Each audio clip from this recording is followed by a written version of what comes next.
This is a 12 scale Suzuki Jimny by FMS, and this is an Enduro 12 by Element. They're both 12 scale.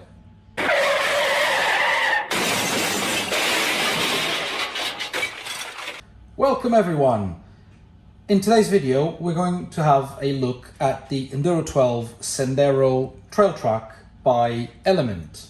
So this is a brand new chassis from Element, and they say it's a 12 scale, and within this 12 scale chassis they have three different models. One, the Sendero trail truck, the second one the Ecto, for which I have a 110 scale version of it, and the third one is what they call the Bushido, which is inspired on an old version of a Suzuki Jimny. The one that we've got today is the Sendero trail truck, and all three of them come as a ready to run. So basically it has everything that you need to get it to run outside the box. The only thing you do have to add yourself is 4 AA batteries for the transmitter.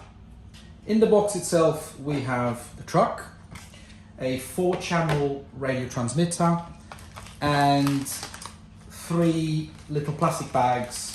One is missing, and I shall explain why. One is the battery charger, the second one is some bits and bobs, including a spare plastic battery steering servo, and the third one is the battery itself.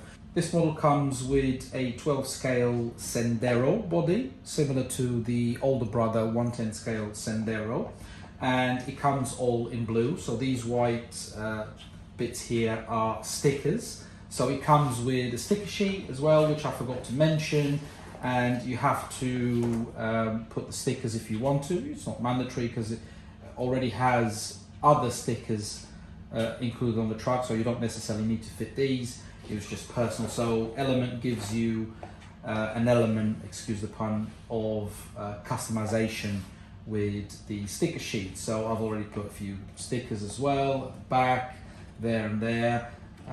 So yeah, you can always customize the truck as much as you want. So it comes on a Lexan body with 4 body pins, as you can see. If we can, we'll focus on the truck later on. So in all fairness, it's quite sturdy, the Lexan body. So it's not, you know, the best nor the worst, but it's sturdy enough for the beating it will encounter during your trails and rock crawling. So the front grille is not a plastic grille, it's a sticker, and pretty much everything in this body is a sticker. This is the battery that it comes with. It's a Reedy 850 milliamp 7.4 high performance lithium ion battery. So I've been running this truck for a good couple of days now, and I took it out today to test it. So I must have spent a good hour in the woodlands, and it came back still with juice in the battery. This is the new 12 scale chassis by Element. So the chassis itself is steel, and it comes with an MT380 Reedy can with a 3-gear 1-speed gearbox, and from my testings it's more than enough for this particular truck. In terms of electronics, it comes with a 2-in-1 FlySky combo ESC and receiver, which couples to this FlySky 4-channel transmitter. So the transmitter is a very well-known FlySky, and I think Dunbar RC also does these. You've got all of your necessary trims in here, including one very good thing that I absolutely love, which is the ESC dip switches. So you can change the battery settings, you can change your drag brake, and so on and so forth. And then you've got your reverse buttons, your binds. It gives you an indication of the battery power on your car and on your transmitter.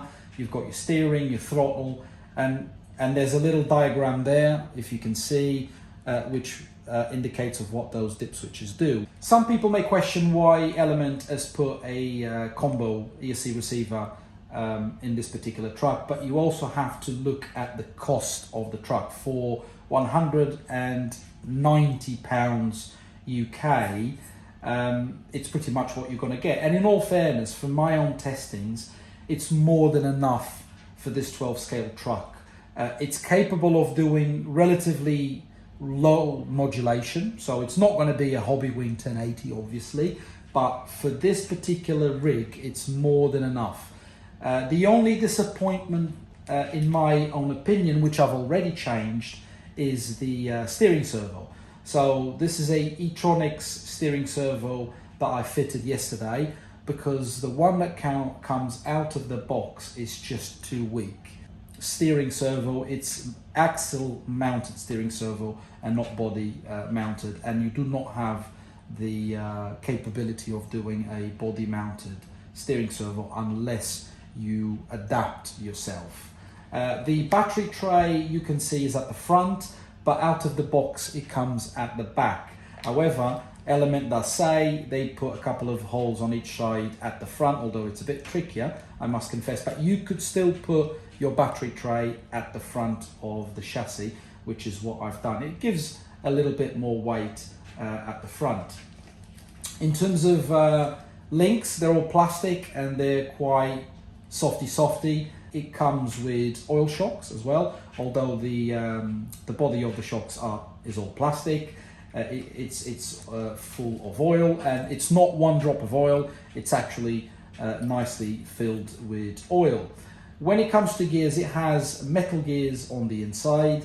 The axles are made of plastic, but the inside shafts are made of metal with CVDs on both ends, and the steering links are made of metal with plastic ends on them. In terms of maintenance, it's quite easy actually. You've got 4 screws there, they're all hexa screws, there's no Phillips head screws here, thankfully.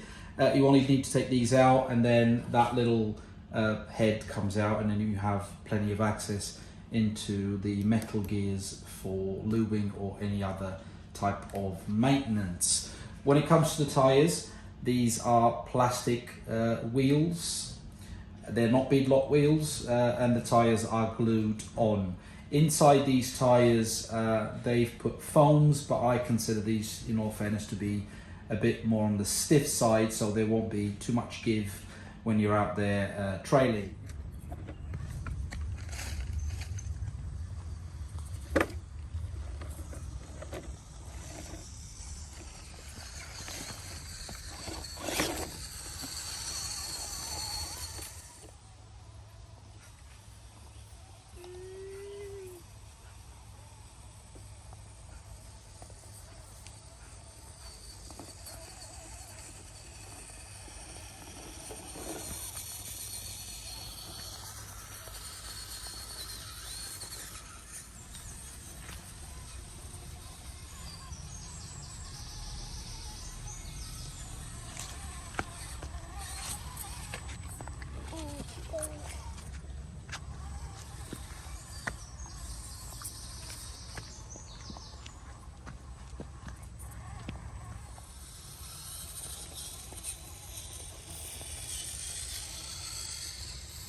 After a bit of trailing with my 4-year-old, I must confess I'm actually quite impressed with the performance of this little-ish 12 scale truck. I think the two main issues for me personally out of the box is that steering, that horrible steering servo. I wouldn't even bother with it. Just go and buy yourselves a decent one, to be honest, and just change it. It's as easy as you take the screws out, change it, unplug it and plug the new one in. It's as easy as that.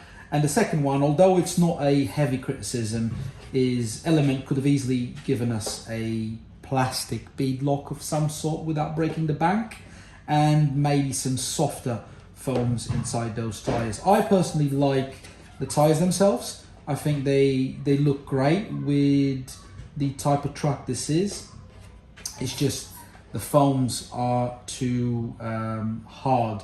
They may eventually bed in a little bit more, but they're always going to be hard. So would I recommend this 1/12 scale Element truck? Definitely yes. If you're looking for something in the mid-range, not being a 110 or much smaller than that, and for the price of 190 UK pounds, I think this truck is actually a steal. You get a lot for your money. If you're looking for a bigger 12 scale truck capable of doing some lovely trailing and potentially a bit of rock crawling, absolutely go for it. I'll leave you with that thought. I'll see you all soon.